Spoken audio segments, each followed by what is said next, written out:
I've said for years now, one of the most evil companies on the planet is Disney. I imagine the board of directors is a who's who of supervillains. You probably got Mickey Mouse right next to Lucifer in that seat.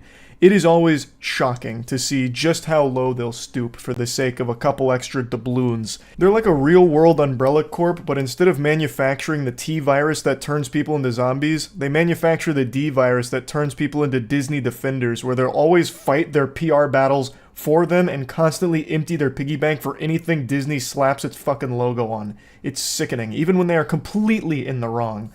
I've been following a story for the last couple days, and I imagine some of you have as well. It's a very sad story about a woman who had an allergic reaction and died after eating at a Disney Springs restaurant. And the holly jolly old assholes at Disney are arguing that because the husband signed up for a Disney Plus trial in 2019, he agreed to terms that would basically turn this lawsuit into toilet paper. To any sensible human being on the planet with a functioning frontal lobe, you're probably asking yourself, how does a Disney Plus trial at all have any grounds for this lawsuit when the allergic reaction happened at one of Disney's parks? It's not like his wife had an allergic reaction to the dog shit Disney Plus is feeding them. She passed away because of a complete failure from the restaurant. It is entirely their fault. So the couple chose to eat at a restaurant called Raglan Road Irish Pub, and they told the waiter that she had severe allergies to dairy and nuts, and she was unequivocally assured the food would be allergen-free, and they chose this restaurant because it is apparently very accommodating to people with allergies. So when the order arrived, there was no allergen-free flags, so they inquired again if it was allergen-free, and were once again assured that they were safe for her to consume. 45 minutes later, she had an allergic reaction. Even after administering an EpiPen, she had difficulty breathing, collapsed, and later passed away. And the husband is rightfully trying to sue Disney for this because it is a colossal fuck up here. And Disney's just dancing on her grave. They're just spitting on her memory by trying to toss out the wrongful death lawsuit, by trying to say that the husband signed up for a Disney Plus account in 2019, which has language that prevents them from being sued in this manner. It'd have to be through arbitration, meaning it's overseen by a neutral third party and not a judge.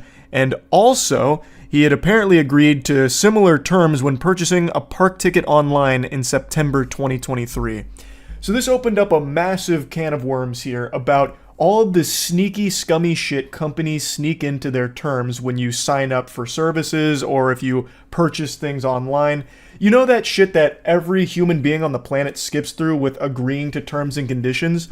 Yeah, it turns out sometimes there's some really awful shit in there. I wanted to wait before talking about this because I've been talking to a lawyer about it because I was very curious if there is any legs at all for Disney to stand on here. But I just couldn't wait because I've already seen a couple of conversations about why it's entirely this couple's fault for gambling with their food allergies.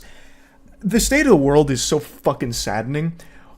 How is it a gamble? So she was allergic to dairy and nuts, and this was made abundantly clear to the staff of a restaurant that is well known for being accommodating to allergies. Apparently this restaurant has a commitment to being very conscious of allergens. So they chose this restaurant for that reason and made it very clear multiple times that dairy and nuts were a problem. And they were assured multiple times that the food they had ordered was not going to pose any problems for that allergy. They did everything they could. That's not gambling, you absolute Cro-Magnon that are arguing that it's actually their fault, Disney's blameless. This is what I'm talking about with the D virus. People falling over themselves to try and take bullets for Disney. It is a fuck up from the restaurant and by extension, Disney.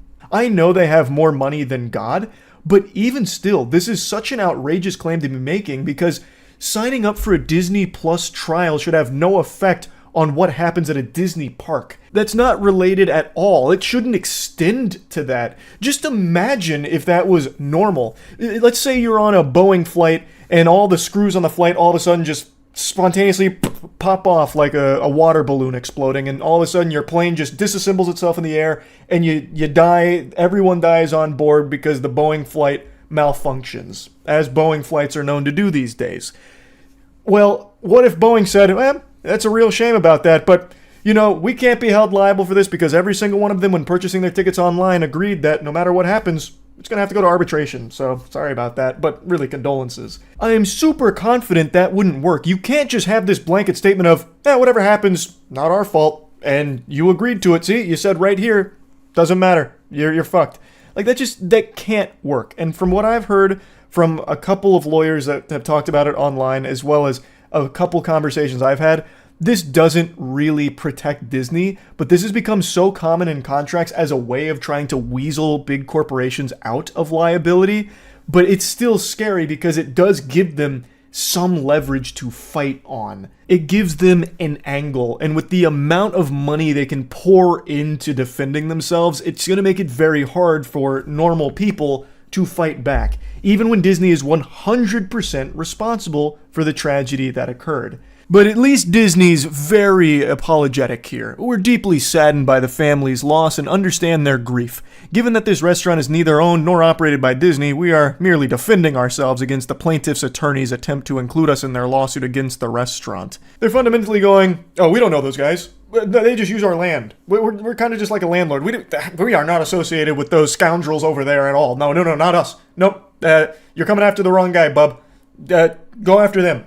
Not our fault. And if you do want to go after us, you can't really because your Disney Plus free trial from 2019. Did you forget about that? Eek, sorry. Now, the lawyer representing the family called it absurd and preposterous, saying that the case is based on the incredible argument that any person who signs up for an account, even free trials that are not extended beyond the trial period, will have forever waived the right to a jury trial, which is pure insanity. And they also argue that Mr. Piccolo, the husband, agreed to the terms of use for himself. But he's now acting on behalf of his late wife, who never agreed to the terms, which I think is a really strong point. I think the lawyer is right here. His wife never signed up for the Disney Plus trial, thus she shouldn't be subjected to the fucking shackle and chains that apparently every Disney Plus subscriber is now succumbed to. The lawyer then goes on to say, the notion that terms agreed to by a consumer when creating a Disney Plus free trial account would forever bar that consumer's right to a jury trial in any dispute with any Disney affiliate or subsidiary is so outrageously unreasonable and unfair as to shock the judicial conscience. It really is exceptionally evil, and from what I've read here, it's not exclusive to Disney. So apparently there was even a time where they were going to get close to protecting consumers from this kind of shit with like these arbitration clauses that get snuck into contracts that you sign up for unknowingly, because it is unreasonable to expect anyone to read all 65 pages of every terms and condition for every service you sign up for. There's no human being on the planet that has the chutzpah to sit through and read all of that. But apparently that ruling that was going to protect consumers got fucked in Congress. So it's just, corporations really do operate on a different level than everything and everyone else. So no matter how much they are pushed to stop this shady shit, they can always pay their way out of it so it never actually sees the light of day and they can continue to do the scummiest things. Another quote here is, most of the companies in the U.S. require mandatory arbitration and allows them to, by and large, cut off much relief. Companies love it, but individuals who are harmed by these corporations really don't have any access to any form that would give them relief, as that's a real problem.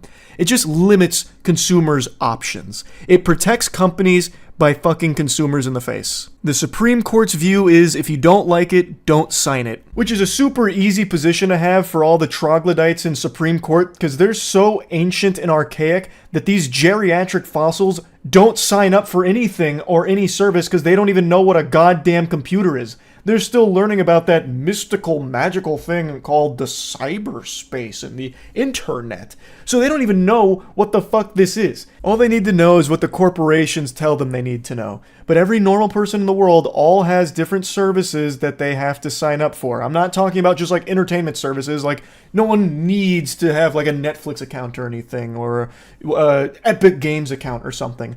But even just like, I remember 10 years ago when I was in my apartment, there was an online sign-up I had to do that had pages upon pages upon pages of terms and conditions.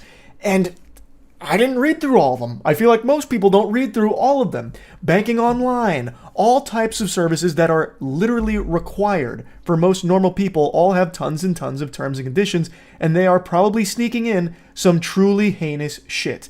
And this story right here helps shine a light on some of it and how unreasonable it is. And the Supreme Court saying, if you don't like it, don't sign up for it, is just, that's not realistic. It's just not at all. But yeah, anyway, this shit is super horrible. Disney super sucks. That's about it. See ya. Disney adult. If that didn't just jump scare you and send a shiver down your spine, then you've either never heard of a Disney adult, never met one, or you're not human. Because you should be afraid. Very afraid.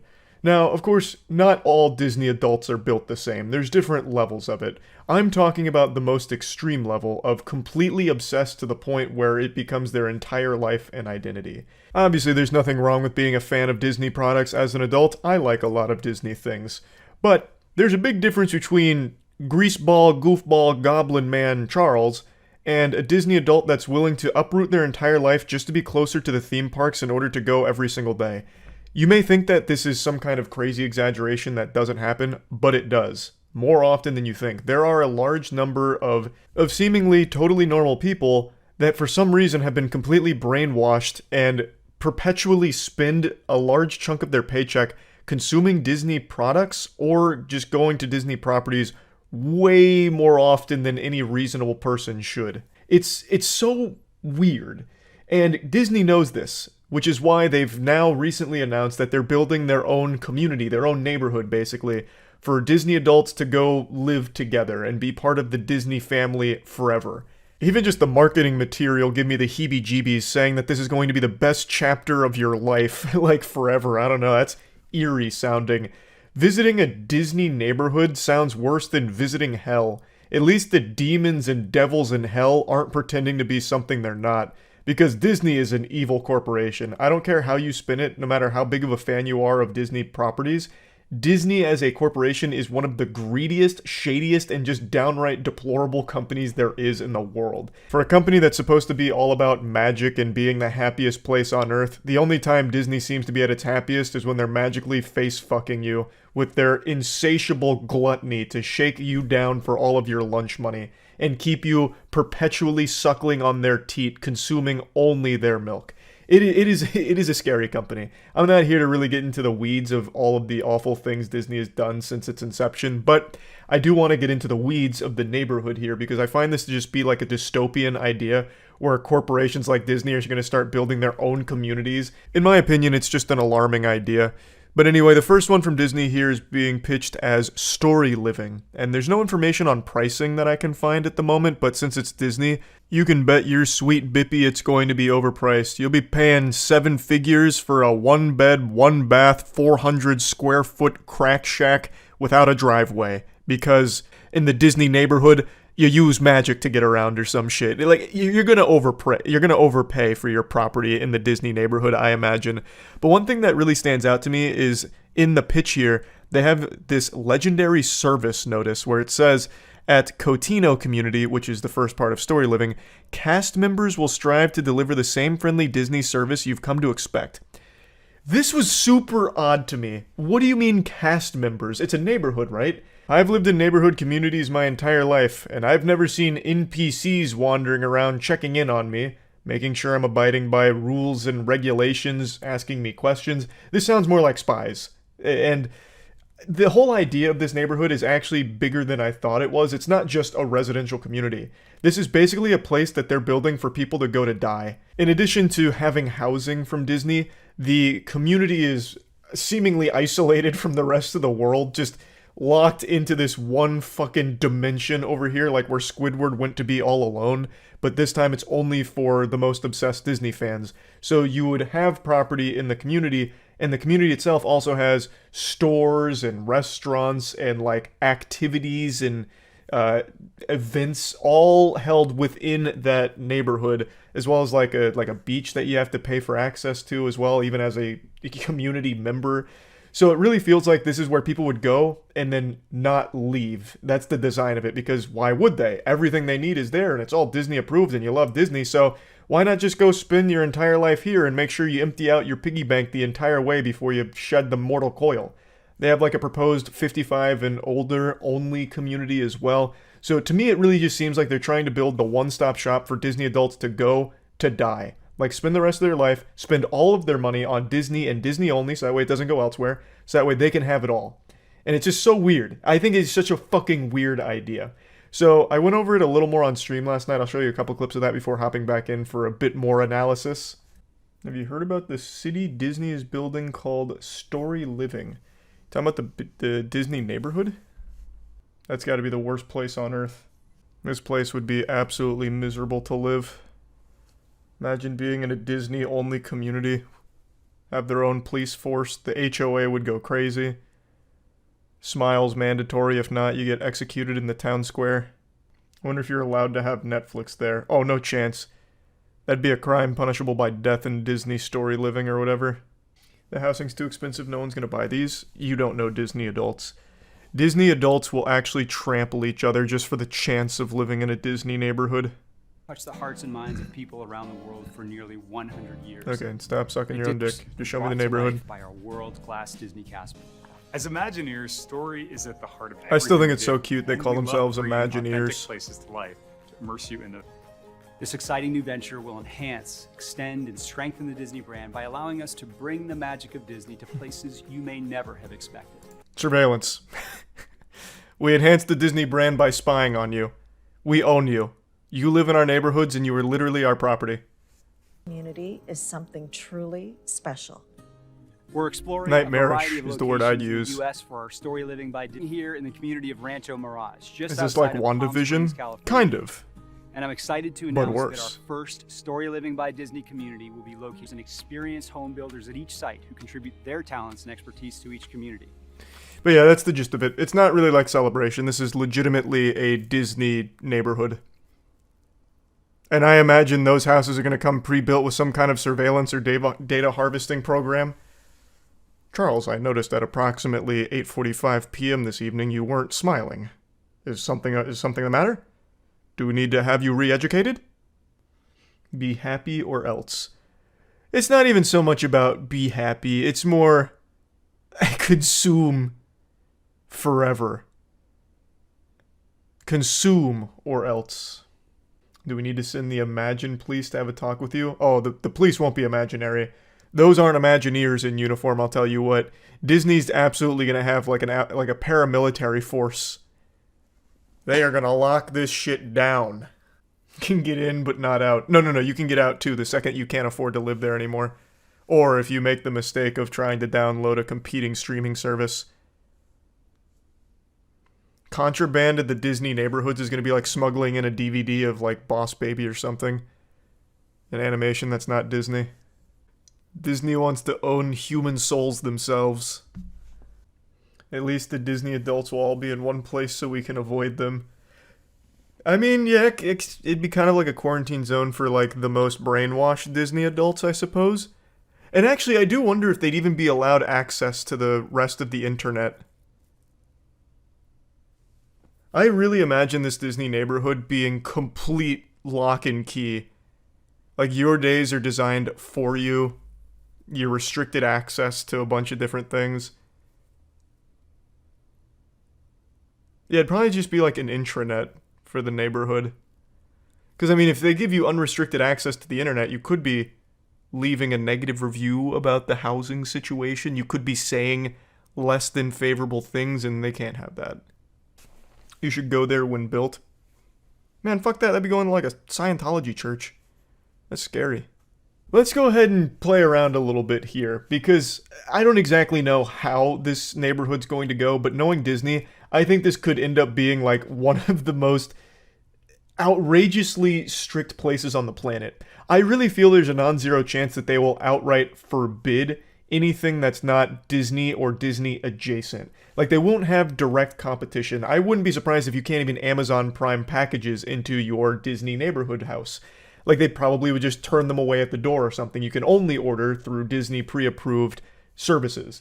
I really think that that's not out of the realm of possibility, because it seems like they're going to really own this neighborhood. Everything is going to be Disney related. Like I said, the cast members thing really throws me for a wild loop, because that just seems like actual simulation cult shit to a certain degree, where you will be monitored. Like, it seems like it's going to be constant surveillance from the cast members on their community. I also do think there's a non-zero chance that there will be some expectations on their residents as part of like an HOA agreement where they'll attend Disney events or Disney hosted celebrations within the community and shit like that in order to get them active in the community or something, and they'll probably spin it as like, you gotta really embrace the magic. You're living in the Disney neighborhood, damn it, so come to all of our events. Why are you here if you don't want to be? You know, get over here, come to the events in order to try and get them on the hook to start spending more money on Disney-related shit and continue the brainwashing. If you're already living in the Disney neighborhood, if you paid to be there, you're already pretty brainwashed, but this is like another level. This is a completely different level where you are just completely submerged in Disney and Disney only, cut off from the rest of the world. Also, worth noting real quick, Disney has tried something similar before with a place called Celebration, which is like, it's pretty similar to what they're pitching here with Story Living by Disney, but it completely failed. Celebration completely failed. It was a disaster for them, and I think they no longer have Celebration as like a Disney thing anymore. I'm not entirely sure, it's all kind of messy, but it was a failure on Disney's part to do this in the past. But they're trying again. They're saying, you know what? What about Second Breakfast? That was so good, I want to try it a second time. And they're going with Story Living this time. But they've broadened the scope, and they want to create all of these amenities for the neighborhood. And to me, it all just seems like control. Like, they just want to control all of your spending, then make sure it all goes back into Disney's pockets. This shit is scary. Also, I read something from Celebration back when it was still Disney's, where apparently the HOA was so fucking evil that they had some kind of clause where they could legally tell you that you have to get rid of your pets if they're deemed a nuisance or something. I only read a little bit about that from Google, so take that with a grain of salt. That could be all anecdotal and completely incorrect. But I wouldn't be surprised if Disney really did have something like that. And I wouldn't be surprised they have something like that in Story Living by Disney when they do build this. I really do think it'll probably be one of the most awful places to live, truly. Even as like a Disney adult, if you're a huge fan of Disney, I think living there would make you fucking hate Disney too. But yeah, anyway, I just want to talk about this a little bit. That's it. See ya. The history of Disney's worst attraction ever, Superstar Limo. I don't know that one. Oh, because this was California. Yeah, I never rode this. The big cheese. I'm not the big. I wish I was the big cheese. This is the big cheese. Oh my god! Gee, I've Mickey! been looking for you all day. Well, I want to give you a personal tour of Disney's California Adventure. Ooh, what do you say we start with a ride on California Screamin'?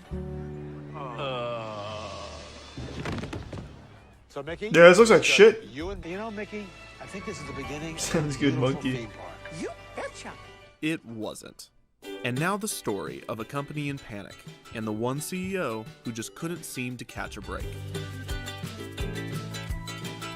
So was Michael Eisner like the worst CEO It of is Disney the ever? Fun Plan. Like, this guy seems to fucking suck. He can't get anything right.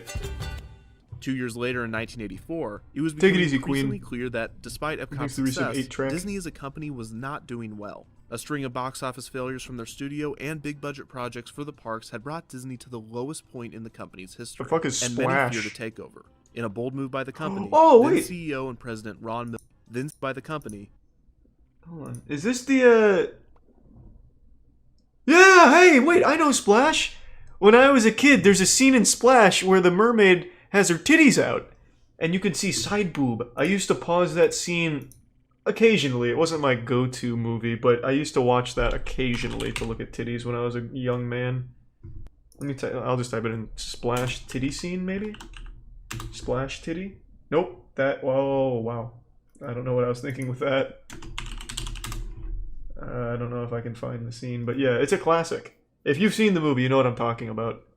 Apart from the Disneyland Hotel, the Rather Corporation also owned the RMS Queen Mary, a retired ocean liner that was permanently docked in Long Beach, California. After Disney acquired the Rather Corporation, Eisner became interested in transforming the Queen Mary and surrounding land into a new resort called Port Disney. Port Disney was to Wow, feature very hotels, ambitious. a cruise ship dock, and an all-new ocean-themed amusement park called Disney Sea. Eisner pitted the cities of Anaheim and Long Beach against one another, trying to decide whether to build Disney Sea as Holy the shit. Disneyland resort or build it in Long Beach within Port. Imagine if he The actually announcement was made in that. January of 1990, and Anaheim and Long What Beach both the worked with fuck? Disney That in looks order to bring nuts. a new theme park to their city. However, the citizens of both cities were not. This man was opposed to straight Disney's building expansion, citing Atlantis. the issues the residential neighborhood. Eisner had a simple technique that he often used when he decided on new projects. What The will lose technique us is the known most as money jealousy. quickest? Whenever Eisner saw another Classic company Eisner. doing something successfully, he decided that Disney would do the same thing. Moreover, he would take the idea and do basically the same thing in basically the same place. For instance, after seeing the success of the amusement park zoo hybrid Busch Gardens Tampa in the early 90s, he greenlit Disney's Animal Kingdom.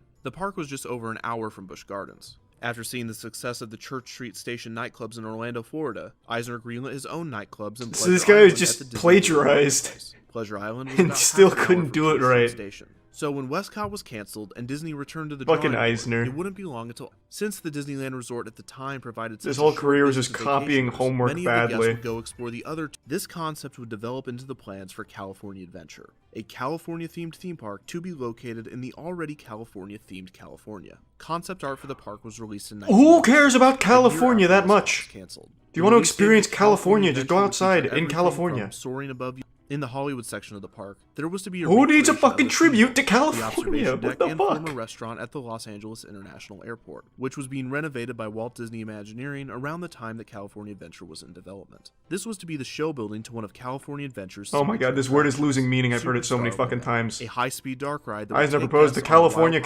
Californiaception, chase through California Hollywood. in California As guests Adventures, boarded the California, attraction, colon. They would be greeted by Michael Eisner. For instance, guests would fly past the famous Tail of the Pup hot Thanks, dog Valentine. stand We with actually a watched large all of band Chains of Love. rhinestones creating sounds of flatulence. But as guests turned the corner, it would become clear that this was actually Elvis Presley squirting mustard onto a hot dog. The ride ended with guests reaching the Chinese theater, only to have Eisner tell them that he would have to cancel the contract because they had been caught by the paparazzi. Then, a picture taken of guests while on the ride would be shown, cropped into a tabloid reporting on their limo chase. After this, guests would exit Sounds and like walk shit. the red carpet into the Chinese theater, which was the gift shop and exit to the attraction, where fake Oscars, on-ride Here's two photos, gift and subs, butter. t-shirts would have been Resub sold. Jable. The original concept of Superstar Limo was nothing groundbreaking, but it seemed that it would have been a fun dark ride that would have fit perfectly in the Hollywood section of the park. However, the mid-90s version of the attraction would not be the one that guests experienced when the park opened. And this time, it wasn't Eisner's fault. I can't even believe that. Eisner paid him to say that. In August of This was 1997, Eisner's fault. in Paris, France, Diana, Princess of Wales, was killed in a limo accident. Her driver was shit. supposedly fleeing from paparazzi when he lost control of the wheel. The tragedy captured the attention of the entire world, who grieved the death of the princess and the other passengers. As for Eisner and his team, they now had a big problem. Superstar Limo could no longer be a high-speed paparazzi chase. because Yeah. It would now seem that it was some Yeah. sort of twisted reference to the tragedy. The Imagineers scrambled, Eisner got briefly fucked on that considering one. cloning it. Unfortunately, if their job was to please the boss, they had done it a little too well. Eisner, who had been in the entertainment industry for decades, adored the inside jokes and Hollywood gags. Jesus He loved them Christ, so much that he Eisner. greenlit the new, terrible version of the attraction. Imagineering, most likely baffled at what they now had to do, did their best to make the attraction work. This art style was As you said, also puppy used lover. within the ride itself. The only three-dimensional animated figures would be that of celebrities. But due to the lack of Oh, budget, hey! these would have to be That- celebrities who was whose that, Jared likenesses were Fogle? Who the cheap fuck or just stars popped that out the Walt there? Disney Company already had contracts with. Also, these were not animatronics, but barely animated figures with minimal, unconvincing movement. At some point, Who's Eisner that? realized that That's the ride was Regis? going to be bad. The retooled ride opened with California Adventure on February 8th, 2001. So was it as bad as they thought it would be? Yes. Yes, it was. I want to see it. Let's fucking ride it, baby. Get me on there with a GoPro. Let's go. The inside jokes to California and the entertainment industry would begin with a female announcer giving instructions to arriving passengers. Try not to fall asleep on the ride. That's the only rule. No schmoozing.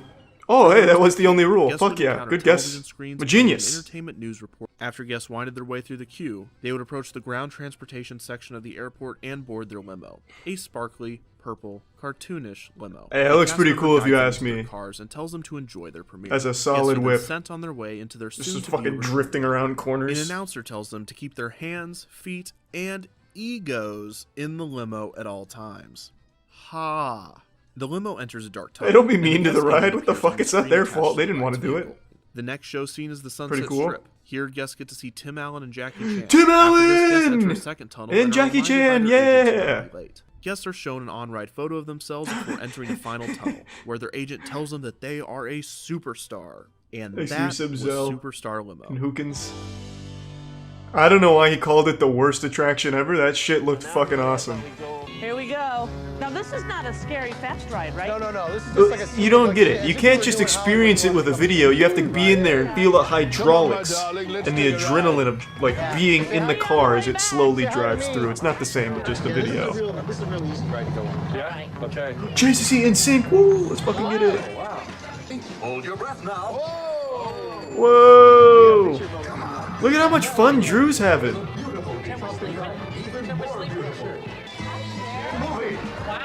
Wow, this is one hell of a ride. Hollywood favorite, Whoopi Goldberg. Yeah, we're having fun.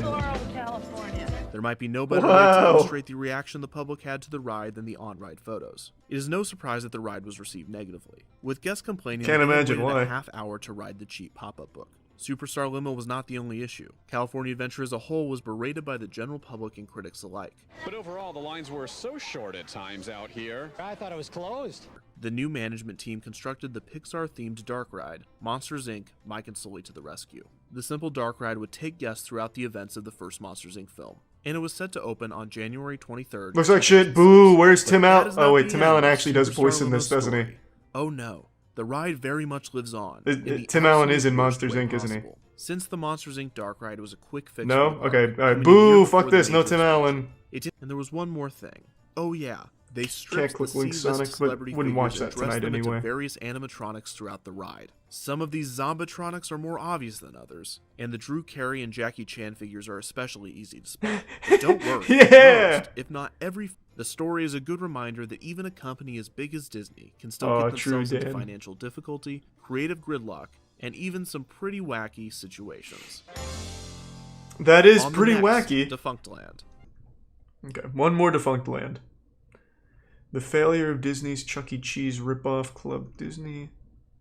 I'm thinking the Chuck E. Cheese one as well.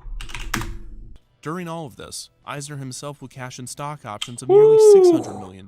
Holy Money shit! was flying all over the place at the Walt Disney Company. What but none the of it was going to fuck? the company's other major division. Disney Parks had gone on a roller coaster of its own. No wonder during he the didn't preceding fucking 5 care years, about making and Eisner's Disney any proclaimed good. Disney decade Good was not God. going as planned. Defunct Land is filmed in front of a live studio audience. Was that the Killer Bean? 1990s, the Wild West of They get themed Jeff Lu to entertainment. voice that one? Apart from the recent themed restaurant chains were sprouting up all over the country, with the usual suspects being Rainforest Cafe, the Hard Rock Cafe, and Planet Hollywood. Oh, The Planet most Hollywood was so unexpected of the good. New developments might have been the fuck? rise in Place was indoor great. children's play places. These were a mix of tubes, slides, ball pits, nets, stairs with steps Stupid taller kids than your having body, fun on a socks, boring course? socks with holes in them, Running swing here? I don't think so. Damn, marketing was so different back then. Holy shit. I don't think so. Then where? This is like some TikTok shit. DZ is made just for me. A place where I can really cut loose. What the fuck is DZ? D's nuts or something? Like, what the fuck is this? I've never heard of DZ. Discovery opened Zone? its first location in Kansas, opening 39 more locations until being purchased in 1992 by wealthy Chicago businessman Donald Flynn. In less than 3 years, Donald the chain Flynn, expanded big to man. 340 locations. McDonald's had noticed the competition, and in 1991 had created their own chain of indoor amusement I don't know about centers that, named Num Leaps Nums. and Bounds. Too nostalgic. McDonald's would not be able to keep up with Discovery Zone, and would sell all 48 Leaps and Bounds locations to the company in 1994. Around this time, Blockbuster Video, who owned about 20% yeah. of Discovery Zone, went up its stake to Blockbuster. 50.1% and would assume Goliath. control of the company in 1995. And 13 fun centers, along with the Discovery Zone name and logo, were purchased by the company's main competitor, a powerful rat Oh, named Charles shit. Entertainment Cheese. That son of a bitch. Wow. That is horrifying. What the fuck?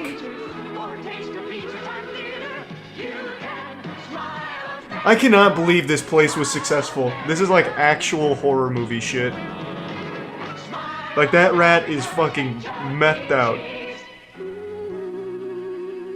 Many Thanks for locations would be Fiat. quickly bought by rival chain Showbiz Pizza Place, which was Ooh. started by a Chuck E. Cheese franchisee in 1980. Showbiz Pizza did not rebrand any of the Chuck E. Cheese restaurants, and the two chains would eventually be merged in 1990, with Showbiz Pizza Time Incorporated choosing to go all in on the Chuck E. Cheese brand, abandoning Showbiz Pizza's animatronic band, the Rockafire Explosion, in the process. Throughout all of the Damn, financial Showbiz issues is and going in on the restructurings, there were still technology over there. 250 Those animatronics operating look smooth. locations in 1992. It was around this time that the Walt Disney Company took note of the success of these companies. While they might have been late to the game, they expected to fit right in. After all, Discovery Zone had been described as an indoor Disney World, and Chuck E. Cheese's used Disney as a major inspiration during its development. If Disney utilized the same concept, implementing their attention to detail and intellectual properties, they could dominate the new market. And dominate they did.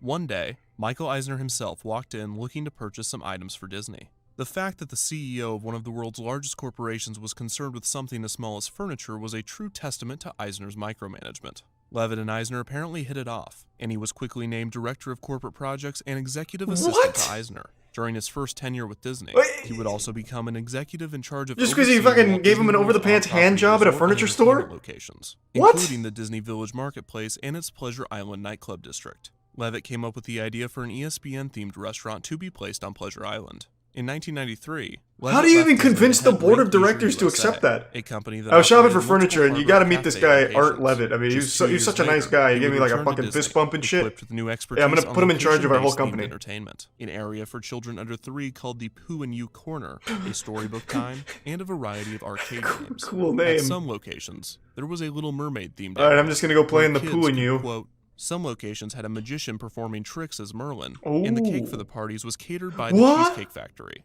A child That's could actually only enter nuts. Club Disney with an adult, and both were given a Cheesecake special Factory wristband with a bangs. barcode. I mean, that's So like no it, child could leave with if a you don't know different what you adult want to than eat, the you one go to the they came Cheesecake with. Factory This and you was get a to whole ease the fucking minds of dictionary parents, full of to allow pages the and pages kids of to roam shit to free eat. within the complex, So and to many ensure different that food no items, parents all treated Club 20,000 Disney as a calories. daycare center. The head of attendance calculating at the Walt Disney Company estimated that over 10,000 visitors would show up on opening day. And surprise, he was a little off. When Club Disney opened its doors on February 21st, 1997, only 1,000 visitors showed. Oh, proving that No shit. one had learned anything from Euro Disneyland's opening. One sheriff was quoted saying, "We were expecting a lot more people. Maybe because Disney advertised that tens of thousands were going to be here, it That's scared rough. people away." While reviews were positive, Club Disney was not without its critics. One of the higher-end malls that Club Disney had moved into accused Disney of ignoring the complex's theming standards by implementing their cheesy design. Also, parents complained about the price of admission, especially the necessity for a separate adult ticket, as they were not participating in the club's activities and were required to be there. True. Club Disney It's pretty also scummy. proved that Disney was best off not teaching anything ever. The company was cutting costs across the board, and Club Disney became another casualty of the financial issues. The chain was closed on November 1st, 1999, having never expanded past its original 5 locations. Jesus This Christ. was around the same That's time rough. that Discovery Zone ceased its operations, leading many to believe that Thanks for indoor 5 play gift subs, centers were Axis. just a fad of the 90s. Appreciate it. Thank you for the As Chuck E. generosity. Cheese's would prove, there is some longevity to the concept, so long as you innovate or evolve. As for Disney Regional Entertainment, Chuck E. Cheese Club hasn't Disney fucking would be the evolved? What are you smallest talking of their about? 3 projects. Another Why is it regional still chain fucking Levitt weird? would create was ESPN the complexes were Zone. part bar, What a cool part place restaurant, to be. Part arcade, part gift shop, and part broadcast studio. It was such a hit among sports fans Thanks for that there 5 were gift subs apparently sucks, points where and the guests 5 would have gift to be subs man dragged didn't out for start. staying an The excessive amount back-to-back of gift time. subs. The ESPN Zone would also put on the ultimate couch potato competition, a sitting competition that challenged participants to watch TV without falling asleep or getting up, only allowing a bathroom break every 8 hours. One year, the winner What? watched TV for 3 straight days. What the fuck? Wait, what? ESPN No Zone way would be someone in didn't Baltimore die on from July deep vein 11th, thrombosis. 1998. No way. The brand would grow to a total of 9 locations. I just woke up. That's why my hair makes me look like a crazy person. Or more like Radagast the Brown, kind of. But even though I may look like a lunatic, I assure you I am of sound mind and body. Which is more than I can say for the guy we're about to take a look at today. The Disneyland Streaker. It happened a few days ago, so I'm a little tardy to the party with the video here, but I did talk about it on stream as it was unfolding. But now that all the smoke is settled and his dick is back in his pants, most likely in a prison cell, I figured let's talk about it as well as all the information that's come out, as well as the other videos that have been surfacing from it. For those that don't know, a few days ago, there was a 26-year-old man who got completely nude and streaked around Disneyland, specifically the It's a Small World attraction.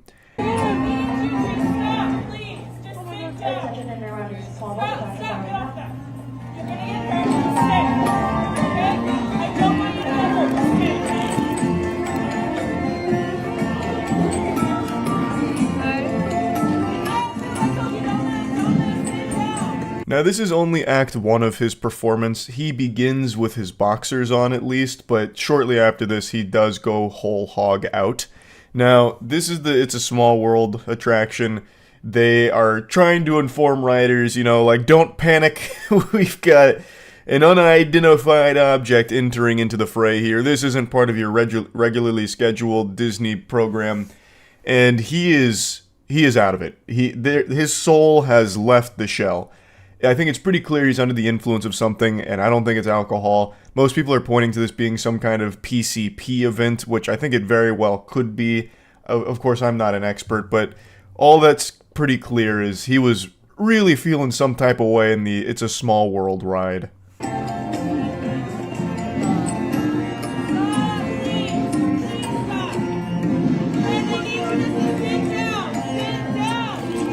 Oh my god. Oh god, he's gonna break all the stuff.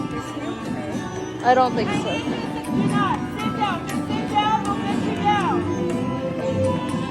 It seems like he's looking for something. Maybe looking for Walt Disney's cryosleep tube. I have no idea. He's gonna maybe try and bring him back from the dead. I couldn't tell you.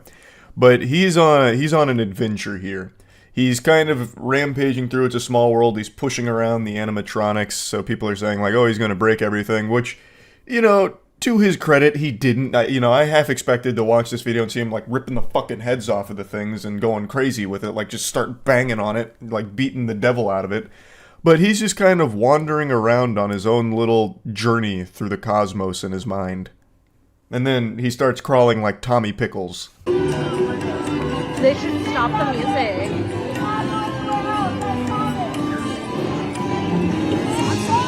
Oh my god, he's gonna fall, dude. One of the writers suggests they stop the music, but I gotta tell you, that will never happen at Disney. Come hell or high water, there could be a Category 5 hurricane blowing through that's picking up actual C4 plastic explosives, throwing them around the park, and that music would not stop. Disney would try and somehow weave that into the magic. Disney takes that shit so seriously.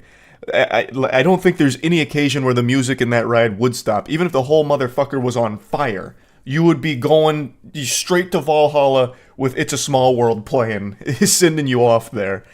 I don't think that was ever in the cards here, because Disney does legitimately take, like, this magic seriously. At least when it comes to, like, its performers and all of that. So, anyway, he's crawling through the It's a Small World ride. Eventually, he wanders outside. We also get like a cryptid video of him on his way outside, I believe. Another rider finds the scene of the crime where the clothes were first shed, and then ends up catching a Bigfoot spotting of the streaker on his way out. Now, in the timeline of events here, there's more footage that I can't show you, but he takes his boxers off and starts bare-ass naked splashing around in the water in the park. So all the guests can now see him, not just the ones in the It's a Small World ride, it's pretty much anyone around the area. Authorities eventually do show up. I was half expecting, like, the goddamn army to show up since it's Disney. Like, I thought this would be immediate 5 stars in GTA and they summon, like, the goddamn Men in Black to apprehend this guy.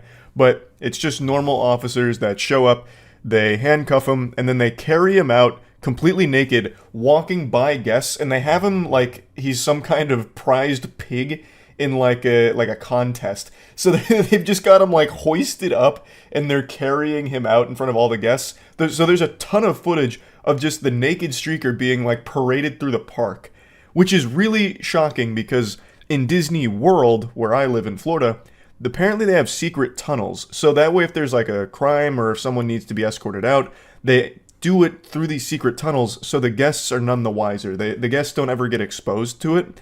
Whereas in Disneyland, they don't have those secret tunnels, so instead they just have to carry the naked villain out in front of all of the kids and families in the park.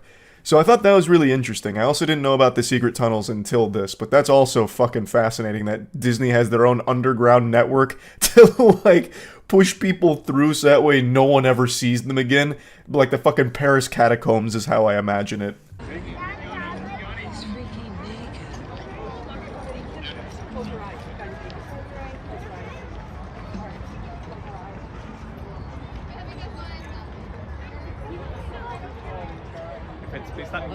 Sorry.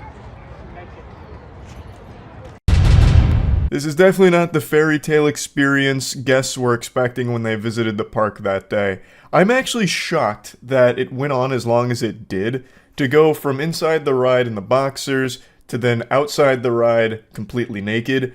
I thought Disney would start, like, arresting you and getting you out of the park if you even thought about doing something that goes against their rules. But this guy was around for quite a little while, it seems. There's more photos and videos of him than any of the Disney cast members and mascots that people take pictures with. So that's a pretty infamous photo now. More information has come out about him. So he's a 26-year-old. It has been confirmed he was under the influence of a controlled substance, which I think everybody could figure that out just doing the old eyeball test. It does seem like he's on some shit. And he was booked for 2 misdemeanors. I also imagine he will be on the sex offenders registry for this for the rest of his life, for obvious reasons.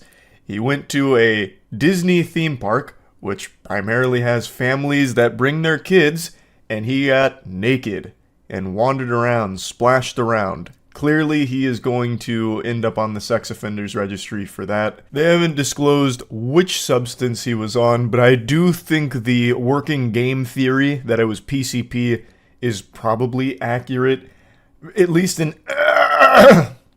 Whoa. Well, had quite a lot happen there. You're welcome for the beautiful mouth noises that were produced from that. A lot of phlegm in the back of my throat. But I do think PCP is probably correct. Not that I'm some kind of wizard that can identify exactly what he was on. I'm not exactly a connoisseur when it comes to PCP. But from all the videos that surface from time to time, it seems like the common thread is getting naked while on PCP. So, seems like that could probably be accurate here. Not that it really matters at the end of the day. It's a life-ruining moment for this individual, all because they decided to go to Disney and do some foul shit. So yeah, just wanted to go over this a little bit because it is a pretty crazy story. That's about it. So yeah. I make a lot of predictions. 9 times out of 10, they're wrong. Not proud of that, wish I was better at it, but, you know, I'm no Baba Vanga. Because if I was, I'd have every prediction be wrong. So, I'll take the occasional victory, and one thing that I predicted and have been proven right about time and time again over the years is that once you reach a certain level of status in any given industry, it is impossible to fail. You only fail upwards. Not exactly a prediction, more so just a hard truth where once you're an elite member of an industry, you can't get knocked down at all. It's impossible. It's like fucking Derek Zoolander, but instead of being unable to turn left, you're unable to go down. You're unable to, like, look downwards. You can only continue to fail going up the ladder. It's incomprehensible. It is a phenomenon that defies all logic. Why would someone who is bad at their job, a terrible leader that leads companies into financial ruin, just draining them of ham, like constantly just hemorrhaging money, bleeding out, why would that person continue to land new jobs in equal or higher power than their previous one? Anyone else who is bad at their job gets fired. They get let go. But not when you become like a CEO, a COO, or anything to that level. You just go to another company as a COO or a CEO. The perfect textbook example of this is still John Riccitiello. He was the CEO of EA for a little while. He rose to infamy when he pitched this absolute fucking heater of an idea. I'm talking galaxy brain, like 5D chess move, where he pitched the idea of charging gamers for ammo. So if you ran out of ammo in a Battlefield game, there'd be like a pop-up that would say you need to pay $1 for your next magazine. Like, that was his idea. Like, I don't think he was ever fully going to go through with that, but that was the example he gave on how you can constantly be like milking the titty of everyone who buys an EA product. He was too greedy for even EA, so he was let go, and then landed a job at Unity. He became CEO of Unity, and I know you remember how disastrous that was, because he nearly drove that company into the fucking ground. He nearly banished it to the Shadow Realm with how horrible his leadership was there. And there's plenty of examples of this. I still think he's the best. But why I'm talking about it today is because Disney just announced that it's looking at candidates for the CEO position since Bob is leaving again. And one of the people they're considering is the EA CEO, Andrew. They're looking at Andrew at EA. What in tarnation? Why on God's green earth would you be putting your peepers on Andrew Goober Wilson for the CEO position of Disney? EA has been one of the most consistently hated companies in the world for over a decade now. If Umbrella Corporation was a real entity, it would probably have a better reputation than EA currently does. It is a company that no one likes, except for shareholders. So Andrew Wilson has done a good job at EA for shareholders and nobody else. And you know what Disney really needs right now? Is a good reputation with anyone that's not a fucking shareholder, because people are getting really tired of what Disney's been shitting out. They have been pooping out slop, and a lot of people are tired of the stink. They're tired of smelling the shit. So Disney, I don't think, is needing an Andrew Wilson, cartoon villain here that's going to... Andrew Wilson, the reason why I said he's good for shareholders is because the EA price under him has raised pretty significantly. But I feel like Disney right now, what they really need is some slam dunks in products and properties that people really start to like again, because they are missing that entirely. Star Wars, for example. Holy Lord, what a fart in the wind. Most people don't care about Star Wars at all anymore. Most people roll their eyes when it comes to Star Wars. Like, look at Outlaws. That was an open world Star Wars game. Of course, it did have Ubisoft on there, so it was already doomed for mediocrity out the gate. But nobody was hyped for Star Wars Outlaws.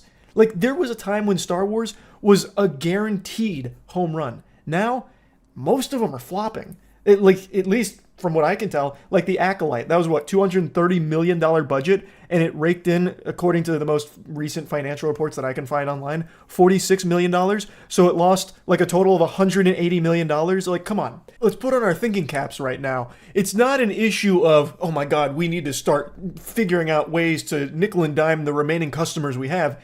The solution is, how do we start making quality products again that people actually want to watch or purchase or get engaged in? Like, grow up. Like, God, Jesus.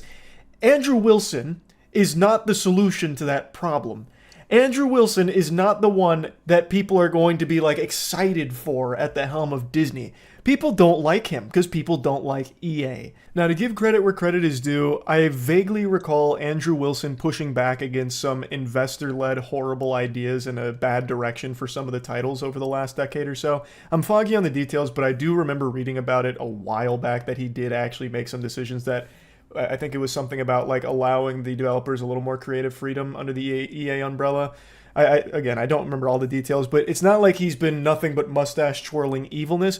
But first and foremost, Andrew Wilson's priority is not good games. Never has been. It's been figuring out the live service model, because I believe it's 71% of EA revenue comes from live service games. So it's always been trying to figure out the way to maximally monetize every single person who sits down to play an EA game. And there have been some good games that have come out over the years, and even live service games like Apex Legends from them. But overall, and Apex Legends is unfortunately getting run into the ground in recent times. But overall, Andrew Wilson is not a CEO that I think anyone thinks of and looks at as someone who actually cares about delivering quality products. It's about delivering big returns to the investors first and foremost, and that's about it. And I feel like in Disney's current state, they need someone that actually wants to start pushing them forward into good shit again, instead of just the same recycled formulaic garbage that they've been doing for the last, I don't know how many years, but they've just been on autopilot for a little while, going through the motions, and now it seems like, it's getting to that point where something's got to give. Like, they've got to start changing something, and they're looking at someone like Andrew Wilson to maybe be the leadership to do it. I don't think he is. I really don't. And in all fairness, this isn't really an example of someone failing upwards. I mean, he definitely failed in making EA a company that anybody respects. Like, EA is constantly spit on, but he hasn't failed in a financial sense or failed to the same degree as other CEOs like John Rizzitiello. So it's not failing upwards per se in this case, but it is still just weird to me how he'd even be considered for this position. Like, I don't understand why the pool of candidates is so small that you're always seeing the same names over and over again, even if they have a resume of stinkers. Another great example, and sticking on the Disney topic, is they have greenlit a new Star Wars trilogy, and they've already chosen who's going to be the writer and producer. It's someone named Simon Kinberg. And if that name rings any bells, it's because you probably still have trauma from his extraordinarily embarrassing pile of garbage that many consider to be one of the worst comic book movies ever made, Dark Phoenix, where he was the writer, producer, and director. Going through his entire catalog here, where he's only directed a couple of films, but he's been a writer and producer for a long time, it's more misses than hits. Like, XXX State of Union, I loved it when I was a kid. I don't know if it's aged well. But he also did X-Men 3, The Last Stand, another absolutely despised movie, but then there's something good in there with Jumper. There's the Sherlock Holmes movie, which some people liked, some people didn't. First Class, which was good. Then Abraham Lincoln Vampire Hunter. Oh my god, like, just look at this resume. Fantastic Four. The Fantastic Four. Again, one of the comic book movies that people to date still believe is one of the worst ones. In fact, among like the top 5 worst comic book movies ever made, Fantastic Four and Dark Phoenix are on every single list. This is the Fantastic Four film from 2015 that had the number 4 in the name, not the like old one with Jessica Alba. And he was not only a writer and producer on both of them, but even directed one of them too. Like, his resume isn't very good. Like, the good movies that he's a part of, he's usually a producer on, not a writer-producer on. Was this really the best possible writer-producer they could find for a new trilogy of Star Wars films? I don't think so. I don't understand how someone that has a resume like that, with so many super stinkers like Dark Phoenix and Fantastic Four and a couple of others on there, get chosen to make something like this, the new Star Wars trilogy. Like, it's not like those movies that he'd written and produced were just received terribly by the audience. They were turbo box office bombs that lost the studios millions upon millions of dollars. Now, I do understand that he helped co-create Star Wars Rebels, which does have a positive reception from what I can tell. I've never watched Rebels, but I do know the name. But even still, if you look at his resume, I don't think this was necessarily the best possible choice to spearhead a new Star Wars trilogy operation. That doesn't really get me salivating thinking, oh, this could be like a good Star Wars new trilogy. Like, I just don't have that impression because I'm familiar with a lot of his work and most of it's trash. It just really seems like if you somehow break through to that level where you're a writer-producer on a Hollywood project, it doesn't matter what you do from that point forward because you will always still somehow be able to find work of equal or greater level. And I just don't get it because it's not like by merit or anything. It doesn't seem like, from what I can tell, Simon was the one that was like pitching Disney on this and they just really liked the direction, so they said okay. It seems like it was Disney that chose Simon to write and produce for them. So, like, it's not like he did anything extraordinary, that he has a great idea and a great script and everything that Disney just had to buy. It just, I don't get it. I really don't understand how failing upwards is even a thing. And yeah, I just had to rant about this a little bit because I'm so tired of seeing like the same names that have been in the industries for so long and have done so many things wrong continue to get huge positions at companies going forward, because then there's nothing to be like excited about. Like, for the future of Disney, if they choose Andrew Wilson, it's not like I think there's going to be some kind of drastic change. I feel like it's just going to be business as usual, but emphasis on the business, where Andrew Wilson's going to be prioritizing like cutting jobs, reducing staff, and trying to maximize monetization on like Disney Plus and all of that. Not exactly an emphasis on let's start making some really quality stuff. I could be wrong. I guess we'll find out if they go with Andrew Wilson, what direction he takes it. But it's someone whose work I am familiar with, and that is what he is known for. He is the shareholders' hero, but the gamer's pariah, because nobody likes EA. It has a terrible reputation. So, again, he's not exactly an example of failing upwards per se, because he hasn't failed, but it does just, like, this whole topic is something I just wanted to speak on, because it is common for people that do fail at, like, a high level to continue to just keep getting more and more and more and more power and bigger positions. It's silly. So, yeah, that's really about it. So, yeah. A little over a year ago, Disney overdosed on skooma, and their delusion really went off the rails when they finally launched their Star Wars hotel experience. This was a prime receptacle for spitballs and tomatoes. Boos heard around the world because it was laughably overpriced and extremely confusing on what you were even paying for in the first place. It was initially announced like way back in 2017, and it was supposed to carry a price tag of $6,000 for a 2-night stay, but it could go as low as $4,000 as well. It's called the Star Wars Galactic Star Cruiser, and it's supposed to be a fully immersive Star Wars experience for superfans to spend 2 nights in this like underground bunker hotel facility that's supposed to be like a murder mystery, song and dance with all kinds of Star Wars characters, as well as a hotel, as well as fine dining. It basically just takes a ton of different things, threw it at a dartboard and said, okay, it's going in the Star Wars Galactic Star Cruiser, we're going to charge a fucking outrageous price. At $4,000 or $6,000 for 2 nights, I would expect to have a room on a legitimate fucking spaceship. With that amount of money, those rooms better be coming with that titty alien that Mark Hamill milks in the movie. Like, that is a crazy price tag. $1,200 per person per night? My god. You'd need to be like fucking Scrooge McDuck to be able to afford that, or the biggest Star Wars fan in the world who's willing to just dump everything into a 2-night experience. But what's crazy is it looks miserable to stay in. Here's the rooms. Here's one of the 100 cabin rooms. It's basically like a little prison. Like, your children get these small pods in the wall. The bed looks rather small. Like, this is not what you would expect for this amount of money. You go to the goddamn Star Wars gulag. It's so startling. There's no windows. Like, keep in mind, there's no windows in these rooms. All you get is these little screens supposed to look like you're out in space, but it looks really dated. It doesn't seem like they put a whole lot of effort into that, but I haven't been, so maybe it's cooler in person. But there's no windows, so you're basically going in there into like a goddamn stasis chamber there, 2 days away from the world. And when you're not forsaken to your solitary confinement room on the Star Wars Galactic Looney Bin, you get interactive theater out the wazoo, which to me sounds like one of the circles of hell somewhere, where you can't escape theater and people in character for Star Wars 24/7. That just seems way too much. So the pictures I'm getting are from a video from DFB Guides, who went over the entire Star Wars hotel experience, and overall it's just an expensive, confusing, jumbled mess from everything I've seen. And this opened only a little over a year ago, and it's already closing. This was a complete disaster for Disney, I imagine. Of course, I'm not their fucking accountant. I can't flip through their books here and double check.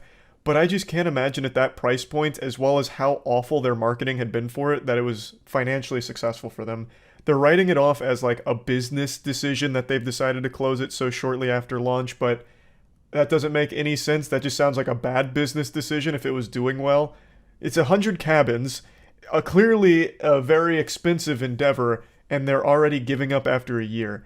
When this shit launched, it had terrible publicity. Like, they made these marketing pitches that gave people no insight into what they were paying for. So people already started kind of wiping their ass with the whole idea of even staying there or considering it. It turned everyone off immediately, and it's never recovered. Now, it's worth mentioning, among the people that have paid a visit to this facility, the majority of them are saying that they enjoyed it and that it was worth the cost. I don't know if that's genuine or if it's some level of brainwashing where they paid so much money that they convinced themselves that they had to enjoy it, thus they did. But people did seem to like it when they paid all that money for it. And that makes sense because if you're a super fan of Star Wars, there's nothing you're going to dislike about it. You're just perpetually inundated with constant stimulation of Star Wars shit, so I imagine most fans probably would have loved it. I still don't know how you could really like the rooms, though. Even in all the videos I've seen and all the people that visit the rooms, they are super small for how much you're paying. You are not getting, like, a luxury cabin. It's very much like a summer camp, like band camp fucking cabin here. I'm still a bit baffled by the decision to have the guests stay in these tight, windowless quarters. Like, that sounds miserable. Why that? Like, what's the next Star Wars hotel gonna be? Pay $10,000 and we'll freeze you in carbonite like Han Solo? Like, this is not a comfortable, stay. Which I think is just ridiculous for how much you're paying to be there. And where you sleep in a hotel, I would argue, is the most important thing about a hotel. Though I guess in this case it's supposed to be more than that. It's supposed to be like a Star Wars experience where you fucking transcend the human race for a brief moment and take a journey into fantasy. But then when you come out from reality, you leave this underground nuclear fallout shelter of the Star Wars Galactic Star Cruiser, you realize you're $6,000 down and about to miss a house payment or something. I still can't get over just how expensive this fucking place is, or was. The final voyage is coming up in September, so it's on its way out, but still. One other thing I want to mention is when these announcement videos were first coming out, these pictures were first surfacing of the experience, one thing that I heavily criticized was the food. It hypes itself up as being like fine dining, pinky out establishment kind of thing. And the food they were showcasing looked like slop. Actual prison slop that they would serve on a tray at like a maximum security ward. It didn't look like high quality food for that price. It'd have names like the Yakbi Shrimp Blue Milk Glorb Stuffer, and what you would see on the plate is like 2 tiddlywinks of pork and a small piece of bread or something.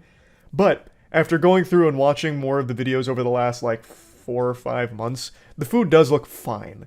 So I don't know why they chose the most unflattering promotional pieces for their food in the beginning, but it does seem like the food is a big hit with the people that go there, and from what I see, it looks fine. Albeit it has the cardinal sin that every high dining facility has, where you get portion sizes that wouldn't be enough to fill the belly of a bumblebee.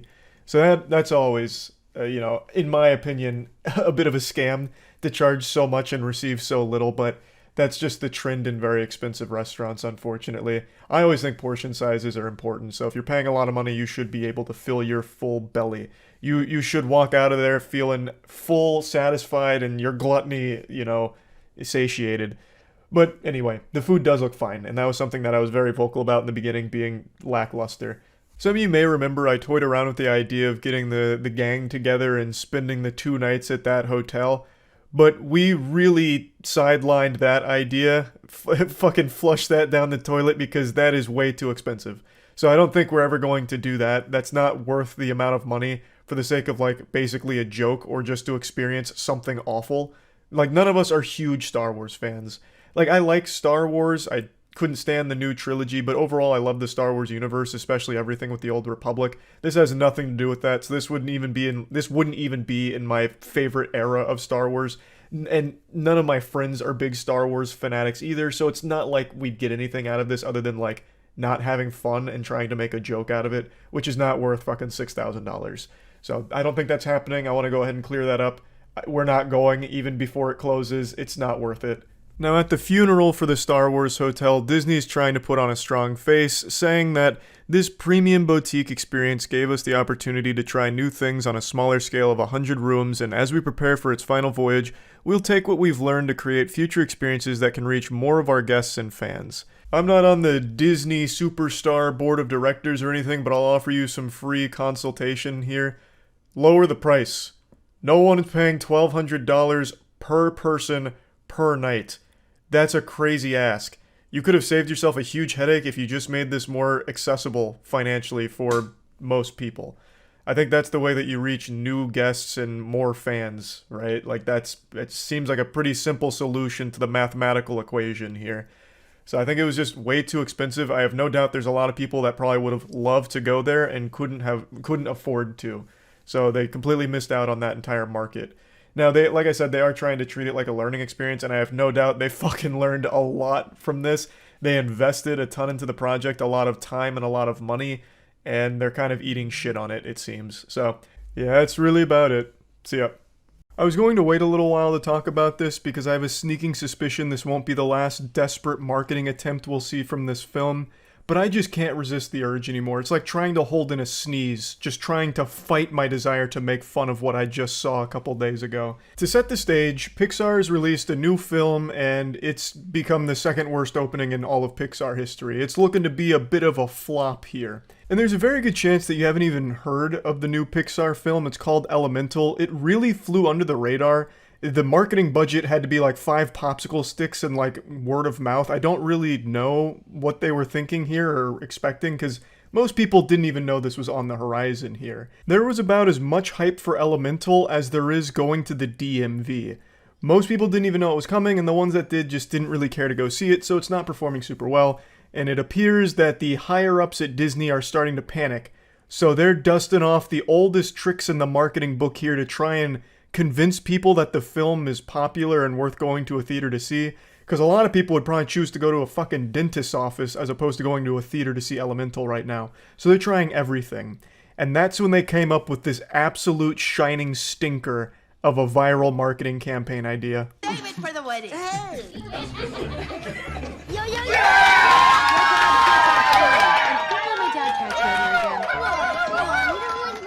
Before finishing the clip, I just have to call this out immediately. This is a legitimate post from the official Pixar Elemental Twitter post saying, #Claude's got the whole theater rooting for him. Check him out in Elemental.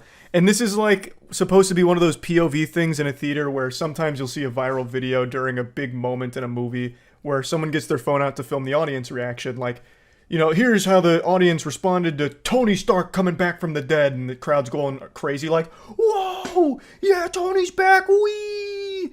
And it's supposed to like capture that moment. That's what they tried here with this film. This is supposed to be like authentic, like look at how hyped the crowd got to see Claude from Elemental. Which makes no fucking sense, because this film is brand new. It doesn't tie into anything. No one would know who the fuck Claude is going into this film. And yet, for some reason, we're supposed to believe that the entire audience just blew up. Like, this sounds like they just watched their home team win the Super Bowl. All just because they got to bear witness to Claude popping out of some pot? It just doesn't make any sense, but I love how they try to pass it off like, man, look at how everyone loves Claude. They can't get enough of Claude. Look at him go crazy. And then it's just like stock cheering sound effects you can find on like any royalty-free database for stock sounds ever. It's beautiful. Like, this reminds me of that Morbius clip where someone made a fake Morbius voiceover from the theater where they were filming the screen and then he says, "It's Morbin time." And the crowd goes like, yeah, yeah! And since barely anyone had seen that film since it was such a box office disaster, a lot of people actually believed that that line was in the movie. Even to this day, they still think that that clip that went viral is real, and he actually says, "It's Morbin time." I mean, sorry to ruin Christmas for you, that's actually not there. That was just made as a joke, where it's supposed to be like, look at how great Morbius is, more billion fans all over the place, the biggest franchise of all time, and that was just supposed to be like a joke, like cheering thing for that line. That's not real. But Disney's taking that energy and trying to use it as an actual marketing arm for this film because it's floundering so hard in the box office. So let me just play the rest of it real quick before we go back to talking about it. Anyway, June Bloom is coming, and you just got to be my date. Cause check it out. I'm all grown up. And I smell good. What in tarnation? That's such an abrupt chaos ending there. That reminds me of like a scene out of a disaster movie, like a Roland Emmerich film in like 2012 when an entire city blows up and everyone's screaming all at once before they all die. That is just like almost haunting. But anyway, yeah. The crowd's apparently going fucking nuts for Claude here. And I love that they even have like the stock baby giggle sound effect, like they pulled out all of the stops. This couldn't have taken more than 15 seconds to make, and it actually might have just been made by one of the higher-ups' child during like study hall at middle school. They're actually using it. They're legitimately trying to pass this off as a real thing and marketing for the film. I fucking love the caption, "The theater when Claude finally shows up in Elemental." Nobody knows who Claude is. Why would they be sitting there waiting on bated breath, counting down the seconds for the moment that Claude finally graces them with his presence? This is a complete new property, a new character they've never seen before. Why would they blow a gasket in excitement for it?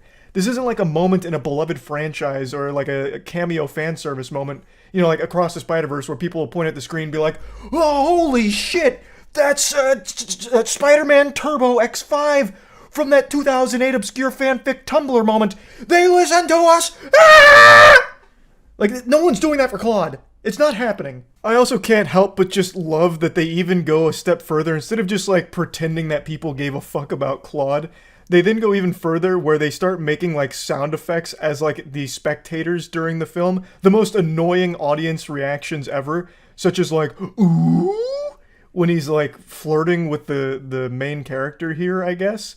Like, nobody does that. Like, that's so rare. What the fuck? Just a complete brazen disregard for the audience intelligence to try and convince people that this is real it's admirable. I can't help but be impressed that they're actually trying this on TikTok. But I can't even blame them for trying. I don't even hold them at fault for this, because a lot of users on TikTok suffer from legitimate brain rot. That's going to be a studied phenomenon in 10 years. Mark my words. Put it on your calendar. 10 years we're going to be studying the effect that TikTok has had on the brain and the development of children and people across the world. One of the biggest goddamn trends on TikTok for a while, a couple years ago, was this, where it was like pretending that your hand just went through your other hand, and it blew so many people's minds. That one thing I just did right there has like 10 billion views across all the people that did it on there. So I do believe that this probably wasn't the worst idea for Disney Pixar, to try and convince them that, like, oh man, people must really love Claude. I kind of want to get in on that hype. I don't want to feel left out. And look at how the audience responded to him. Claude must be fucking amazing. This is the second coming of Christ. I might need to get to a theater now to see this. Mom, Dad, let's go. We gotta go to the theater right now. Claude needs us. We gotta see Elemental. Quick, what's the next showing? like, I gotta get in on the hype. It might work. And maybe it has, because yesterday there was an article that came out saying that Elemental is actually making a bit of a resurgence in the box office. So it's still a massive net loss right now. It's got about 166 million total box office off of a $200 million production budget, which you usually double for marketing, but in this case, probably not. They didn't really market it much. So even still, it is in the red, but it's starting to bounce back a little bit. Thanks largely to Claude, I imagine. Claude's doing a lot of heavy lifting for this film, I guess. That just goes to show you the power of Claude. When you bet on Claude, you're guaranteed a win, it seems. Now, I know Mickey Mouse is going to public domain pretty soon. They're going to have to retire Mickey Mouse pretty soon for Disney. Maybe they'll just pick Claude as the next, like, actual Disney mascot. Like, the face of Disney might be Claude within the next couple of years. So I'm seeing a lot of potential with the character. We can clearly see how much people love Claude. Like, goddamn. You know, maybe I'm wrong. I fully admit there's a chance that I'm very wrong, and this is all a very real audience reaction to seeing Claude. Maybe that's just how we as human beings are programmed to respond to something as perfect as Claude, right? I haven't seen the film yet, but I gotta be honest, that marketing tactic's almost working on me. I kind of want to get over there real quick to see, you know, how great Claude is. He's not even the main character of the film, and I guess he really steals the show. But yeah, anyway, I just had to talk about this a little bit. I'm curious to see if they're going to do any other Hail Mary marketing plays for this film if it continues to not do well in the box office. So yeah, excited for that if it happens. That's about it. See ya.